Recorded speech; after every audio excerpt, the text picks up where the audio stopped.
Hey guys, English770 here. Welcome to a $300 budget gaming PC. Alright, now this gaming PC is for gamers who are under a tight budget. Now let's get into this for the CPU. For the CPU, we chose the Intel Pentium G2020. It's a 2.9 GHz G1155 dual core CPU.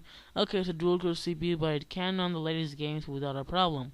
The latest games will be benefited if it is run on a quad core CPU, but that doesn't mean it will run like shit on a dual core CPU.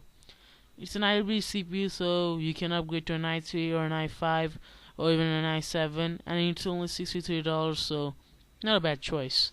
Alright, for the motherboard. For the motherboard, I chose the MSI H61M-P31. Not a great motherboard, but it will, get the job done. It has 6 USB 2 ports. It might not have a super fast USB 3 port, but it has a pair of RAM slots, so you can upgrade up to 16 gigabytes of RAM. Okay, 16 gigabytes. That's really a lot for a motherboard of only $45. Now for the RAM I chose the G-Skill Value Series 4 gigabytes. Okay, 4 gigabytes is really enough for a budgeted and gaming PC. I couldn't get more than 4 gigabytes because price of RAM has gone up a lot. Still, 4 gigabytes will work for now. You can later upgrade to 8 gigabytes of RAM by adding another 4 gigabyte stick. Alright, for the graphics card, I chose the Sapphire Radeon H61M-P31 DDR3. Alright, this graphics card is not the best in the world, but it will get the job done. Like, it will play Battlefield 4 at medium settings at 720p at 30 FPS.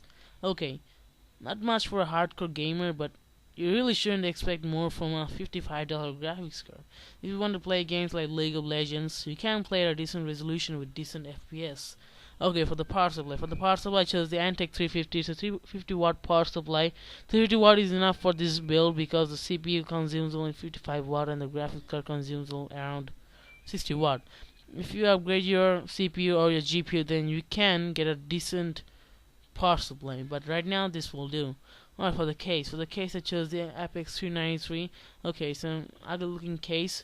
It just looks horrible, but it will keep your components cool, and in the end of the day, and that is what you need for a budget gaming PC. Or for the hard drive, I chose the Seagate Barracude 500 gigabytes. Alright, 500 gigabytes is enough for a $300 budget gaming PC.